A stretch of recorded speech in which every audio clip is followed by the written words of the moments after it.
Hello children, in this video we are going to study mathematics chapter number 5, understanding elementary shapes. Now children, in this video we are going to study about shapes like about triangles, angles. Now children, we see that all the shapes around us are formed using curves or lines. We organize them into line segments, angles, triangles, polygons and circles. We see that they are of different size and measures. Now, children, let us try to develop tools to compare their sizes. Now, first is measuring line segment. Now, children, we all know that this is a line segment. Now, how you recognize that this is a line segment, children? Because it has a end points. Now, children, if I write here 5 centimeter, then you can say that this is the line segment of 5 centimeter.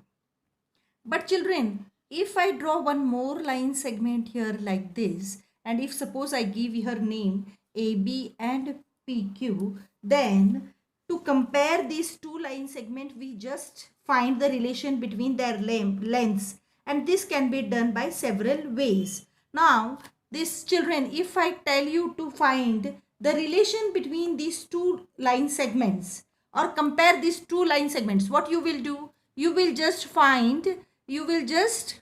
see the length. You will just look at the length and say, or you will measure the lengths and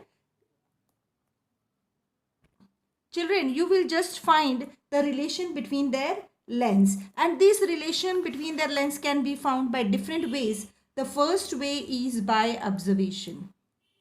Children, you will just look at these two line segments. Suppose this is AB, and if by observation. Now, if I ask you, you will just look at them and you can tell me that AB is longer than PQ. Okay, children? But children, when such type of line segments are given, this is now PQ and here this is SR. And now it becomes difficult to do their comparison. We can't say which one is greater. So children, just by observation, we cannot compare these two line segments, which one is greater and which one is smaller. So we need better method of comparing the line segments. Now children, the second method of comparing the line segment is by tracing.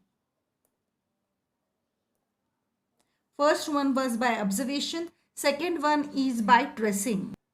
Now children, see on page number 87. Here they have given you two line segments, AB and CD.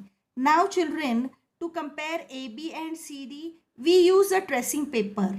Now trace CD and place the trace segment on AB. Now what they are telling you, trace CD and place the trace segment on AB. Can you decide now which among AB and CD is longer? The method depends upon the accuracy in tracing the line segment. Means again we need to be very accurate in tracing. Moreover, if you want to compare with another length, you have to trace another line segment, and this goes on very difficult, children. We cannot trace the line segments every time when we want to compare them. Means again we have to trace if the 3 or more line segments are given, and if they are telling you to compare among these 4 line segments, then it is very difficult for us to trace each time, every time, and to compare. So this is also a difficult task. Now third one is comparison using ruler and divider. Now children, first we will see about this ruler. We are very familiar with this ruler because when we have to measure the length, we use this ruler. Now children, you all know how to use this ruler. But children, even there are errors in this procedure because the thickness of the ruler may cause difficulties in reading of the marks on it. Now children, what does it means? Now what this line means, children, the thickness of the ruler may cause difficulties in reading the marks on it. Now this is the thin ruler, isn't it, children? But wooden rulers some have, and that are thick one. Then it find is difficult to find the exact measure. We find it difficult on that wooden ruler. So the thickness of the ruler may cause difficulties in reading of the marks on it. This point, have you understood? What does it mean? Now next, children.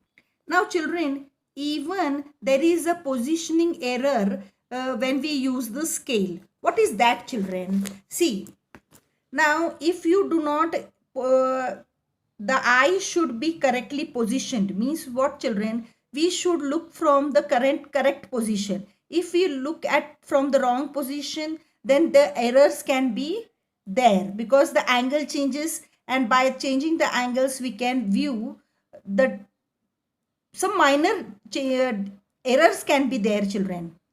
By that minor errors can occur, children, when the eyes are positioned in wrong angle. Okay, children. Then what is the next very proper way, means without any error? It is that we can use divider to measure the length. Now children, what is this divider? You might have seen such type of instrument in your compass. Now children, here they are telling you the procedure. Open the divider. Okay, place the end point of one of its arm at A and the end point of the second arm at B, taking care that opening of the divider is not disturbed. Lift the divider and place it on the ruler. Ensure that end points is at the 0 mark of the ruler. Now read the mark against the other end point. Now children, I will show you what does this means. Now children, this is the instrument that I have. I will keep this without disturbing this. I will exactly placed this here. See the children, like this on this line. Okay, and I will not disturb it. And then on the scale, I will just place it, children. What is it? 5 centimeter. See children, like this. Exact measure I will have with the help of divider. So we have seen the three. Now children, we have seen 3 ways of measuring the length. First was by observation. The second one was by tracing. Third one was by using ruler. And fourth one was by divider. Which 3 were not accurate. They were having some errors. But the last one, that divider, by using divider, was the very proper way to measure the length. Now children, we will solve exercise 5.1 in the next video.